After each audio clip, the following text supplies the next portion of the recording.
ভাবুন, আপনি দাঁড়িয়ে আছেন এমন এক বিশাল আকাশের নিচে, যেখানে আপনার কল্পনা ধীরে ধীরে খুলে যেতে শুরু করে। আপনি যে প্রতিটি তারাকে দেখছেন, তারা শুধু একটি আলোর বিন্দু নয়, প্রতিটি নিজেই একটি জ্বলন্ত সূর্য, যার চারপাশে ঘুরছে নিজস্ব গ্রহ, নিজস্ব রহস্য এবং সম্ভবত নিজস্ব চাঁদও। এখন কল্পনা করুন, আপনি এগিয়ে চলেছেন আমাদের পরিচিত উষ্ণ পৃথিবী থেকে দূরে, মঙ্গল গ্রহের সান্ত্বনাদায়ক পরিচিতি পেরিয়ে, বিশাল ঝড়পূর্ণ বৃহস্পতি এবং রিংযুক্ত সৌন্দর্যময় শনি গ্রহের পাশ দিয়ে। আপনি পৌঁছান সূর্যের কোমল আলোর শেষ সীমায়, এক বরফে মোড়া নিস্তব্ধ অঞ্চলে, যেখানে ইউরেনাস ফিরোজা নীরবতায় ভেসে বেড়ায়, নিজের অক্ষে নাটকীয়ভাবে হেলে আছে, যেন কোনো প্রাচীন মহাজাগতিক শক্তি একদিন তাকে আঘাত করে পাশের দিকে ঠেলে দিয়েছে। এই দূরবর্তী, ম্লান এবং প্রায় ভুলে যাওয়া কোণে নাসার জেমস ওয়েব স্পেস টেলিস্কোপ আবিষ্কার করেছে একটি গোপন রহস্য, যা যুগের পর যুগ অদৃশ্য ছিল। একটি নতুন চাঁদের সন্ধান, যার অস্থায়ী নাম S2025U1। এর ব্যাস মাত্র 6 মাইল বা 10 কিলোমিটার, যা গ্রহ বা নক্ষত্রের বিশালতার তুলনায় খুবই ছোট মনে হতে পারে। কিন্তু এই ক্ষুদ্র নিরীহ জগৎটি আমাদের গ্রহের গঠনের ধারণা, কক্ষপথের ভারসাম্য এবং মহাজাগতিক গতিবিধির চিত্রকে নতুনভাবে ভাবতে বাধ্য করে। কারণ কোনো আবিষ্কারের গুরুত্ব নির্ধারিত হয় না তার আকার দিয়ে, বরং সে কি গল্প বলে আমাদের এই মহাবিশ্ব সম্পর্কে, যা আমাদের সবাইকে কুলে নিয়ে ঘুরছে। যখন আপনি ভাববেন যে ইউরেনাস ইতিমধ্যে 27টি পরিচিত চাঁদ ধারণ করে, যাদের মধ্যে আছে বড় পুরাণ ভিত্তিক নামধারী সঙ্গী যেমন টাইটানিয়া এবং ওবেরন, আবার আছে ছোট অনিয়মিত উপগ্রহ, তখন এই নতুন চাঁদের আবির্ভাব আমাদের বাধ্য করে জ্ঞানের সীমা পুনর্বিবেচনা করতে। এটি আমাদের সামনে তুলে ধরে এক সত্য, যা একদিকে বিনয়ী, অন্যদিকে রোমাঞ্চকর। আমাদের সৌরজগৎ এখনো সম্পূর্ণ নয়, এটি একটি চলমান অধ্যায়, যা প্রতিটি নতুন পর্যবেক্ষণ, প্রতিটি তীক্ষ্ণ ছবি এবং প্রতিটি প্রশ্নে নতুনভাবে রচিত হচ্ছে। জেমস ওয়েব স্পেস টেলিস্কোপ, যা পৃথিবী থেকে প্রায় 10 লক্ষ মাইল দূরে দ্বিতীয় ল্যাগ্রাঞ্জ পয়েন্টে অবস্থান করছে, এটি কোনো সাধারণ দূরবীন নয়। এটি মানব প্রকৌশল ও উচ্চাকাঙ্ক্ষার এক বিস্ময়, যা ইনফ্রারেড আলোর ক্ষীণতম ঝলক শনাক্ত করতে সক্ষম। S2025U1 এর ক্ষেত্রে এই দূরবীনের অসাধারণ সংবেদনশীলতা এমন একটি বস্তুকে প্রকাশ করেছে, যা শতাব্দীর পর শতাব্দী ইউরেনাসের দিকে তাকানো প্রতিটি দূরবীনের চোখ এড়িয়ে গেছে। এটি কোনো ছোট অর্জন নয়। 2 বিলিয়ন মাইল দূরে একটি বরফময় গ্রহের চারপাশে মাত্র 6 মাইল চওড়া একটি চাঁদ শনাক্ত করা যেন একটি মহাদেশের এক প্রান্তে থেকে একটি জোনাকি পোকার আলো দেখা।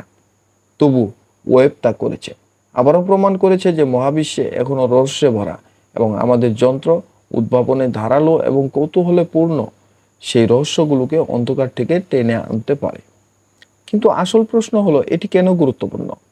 আমরা যারা পৃথিবীতে আছি, কেন একটি দূরবর্তী গ্রহের চারপাশে ঘুরতে থাকা বরফময় একটি ক্ষুদ্র পাথর নিয়ে ভাবব? এর উত্তর সহজ কিন্তু গভীর। কারণ চাঁদগুলো গল্প বলে। প্রতিটি গর্ত, প্রতিটি দাগ, প্রতিটি কক্ষপথ বহন করে কোটি কোটি বছরের মহাজাগতিক ইতিহাস। এমনকি সবচেয়ে ছোট উপগ্রহগুলো বিশ্লেষণ করে আমরা জানতে পারি আমাদের সৌরজগৎ কিভাবে গঠিত হয়েছে, কিভাবে তা পরিবর্তিত হয়েছে এবং সম্ভবত কোথায় তা এগোচ্ছে। S2025U1 দেখতে ছোট হতে পারে, কিন্তু এটি প্রাচীন ঘটনাগুলোর এক নীরব সাক্ষী, এমন সংঘর্ষের যা বড় বড় বস্তুকে ভেঙে দিয়েছে অসংখ্য খণ্ডে, এমন মহাজাগতিক নৃত্যের যা কক্ষপথগুলোকে পুনর্বিন্যস্ত করেছে, এবং ইউরেনাসের হেলে থাকা অক্ষ ও ক্ষীণ রিংগুলোর টান যা কখনো থামে না। বিজ্ঞানীরা মনে করেন এমন ছোট চাঁদগুলো হয়তো রিংগুলোর আকৃতি ও ভারসাম্য রক্ষা করে এক ধরনের শেফার্ড মুন হিসেবে কাজ করে। আবার তারা হয়তো মহাকাশের ঘুরে বেড়ানো ভ্রাম্যমাণ বস্তু, যাদের ইউরেনাস তার কক্ষপথে বন্দী করেছে সৌরজগতের বিশৃঙ্খল শৈশবে, যখন বিশাল গ্রহগুলো অসংখ্য বরফময় বস্তু ছড়িয়ে দিয়েছিল অন্ধকারে। যদি S2025U1 সত্যি একটি বন্দী বস্তু হয়, তাহলে এটি প্রমাণ করে যে ইউরেনাস এখনো সঙ্গী সংগ্রহ করেছে, অনেক আগেই গ্রহ গঠনের মূল পর্ব শেষ হয়ে যাওয়ার পরও।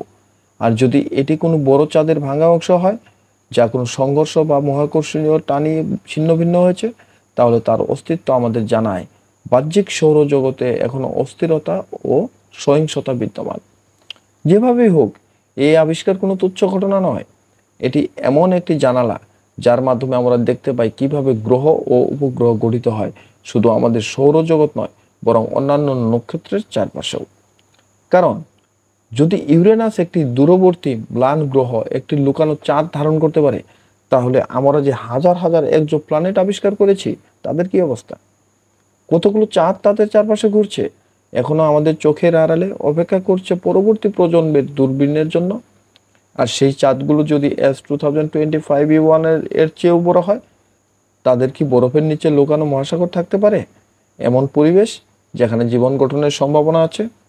জ্যোতির্বিজ্ঞান মূলত দৃষ্টিভঙ্গির বিজ্ঞান, আর এমন এক আবিষ্কার আমাদের মনে করিয়ে দেয় মহাবিশ্ব পুরস্কৃত করে তাদের যারা গভীরভাবে পর্যবেক্ষণ করে। S2025E1 দেখতে ছোট ঠিকই, কিন্তু এটি আমাদের সেই সব ছোট আবিষ্কারের তালিকায় যুক্ত হলো যেগুলো শেষ পর্যন্ত আমাদের মহাজাগতিক ধারণাকেই বদলে দিয়েছে। ভাবুন প্লুটোর কথা, যাকে একসময় শুধু একটি পাথর মনে করা হতো। এখন আমরা জানি সেখানে আছে পর্বত, হিমবাহ, এমনকি হৃদয় আকৃতির সমতল ভূমি। ভাবুন এক্সোপ্ল্যানেটের কথা, যেগুলো একসময় ছিল শুধু তত্ত্ব, এখন তাদের সংখ্যা হাজার ছাড়িয়েছে। ঠিক সেইভাবে আজকের এই ক্ষীণ 6 মাইল চাঁদ হয়তো একদিন হয়ে উঠবে বিনয় ও বিস্ময়ের প্রতীক, যা আমাদের শেখাবে মহাবিশ্বে কোনো বস্তু এত ছোট নয় যে তা অর্থবহ হতে পারে না। এই আবিষ্কারের আবেগিক গুরুত্ব উপেক্ষা করা যায় না। হাজার হাজার বছর ধরে মানুষ খালি চোখে আকাশের দিকে তাকিয়ে থেকেছে, তারার বিন্যাস দেখে গল্প বানিয়েছে। এখন জেমস ওয়েবের মতো যন্ত্রের সাহায্যে আমরা গল্পের জায়গায় পরিমাপ এনেছি, কিন্তু বিস্ময় এখনো রয়ে গেছে আরও গভীরভাবে। যখন আমরা একটি নতুন চাঁদ খুঁজে পাই, আমরা শুধু আরেকটা পাথরকে তালিকাভুক্ত করি না, আমরা মানুষের কল্পনার সীমা বাড়িয়ে দিই। প্রতিটি নতুন আবিষ্কার আমাদের বড় স্বপ্ন দেখতে শেখায়, আরও দূরে যেতে উৎসাহ দেয়, আর ভাবতে বাধ্য করে হরাইজনের ওপারে কি আছে। এই অর্থে S2025E1 শুধু ইউরেনাসের চাঁদ নয়, এটি আমাদের সবার। কারণ এর আবিষ্কার মানব জাতির, আমাদের সেই জাতির যারা কখনো আকাশের দিকে তাকানো থামায় না, ইভেন যখন নতুন কোনো কিছু খুঁজে পাওয়ার সম্ভাবনা প্রায় নেই বললেই চলে। তাই যখন আমরা এই সাফল্য উদযাপন করি, তখন একটু থেমে ভাবি এই পুরো ব্যাপারটা কতটা কাব্যিক। একটি বরফময় বিন্দু একটি হেলে থাকা গ্রহকে ঘিরে ঘুরছে। যুগের পর যুগ অদৃশ্য ছিল, এখন ধরা পড়েছে এমন একটি দূরবীনে, যা নিজেই বৈজ্ঞানিক অগ্রগতির এবং বৈশ্বিক সহযোগিতার প্রতীক। এটি আমাদের মনে করিয়ে দেয় এই অসীম মহাবিশ্বে প্রতিটি জগৎ যত ছোটই হোক, গুরুত্বপূর্ণ কোনো আবিষ্কার এত সাধারণ নয় যে তা বিস্ময় জাগাতে পারে না। আর কখনো কখনো সবচেয়ে ক্ষুদ্র চাঁদই আমাদের জানিয়ে দেয় সবচেয়ে বড় সত্য, এবং সেই সত্যটি হলো আমরা কোথা থেকে এসেছি আর আমরা কোথায় যাচ্ছি। ধন্যবাদ বন্ধুরা। যদি আজকের এই ভিডিওটি ভালো লেগে থাকে, তবে অবশ্যই আমার এই ছোট্ট চ্যানেলটিকে দয়া করে একটি লাইক এবং সাবস্ক্রাইব করে যাবেন। খুদা হাফেজ।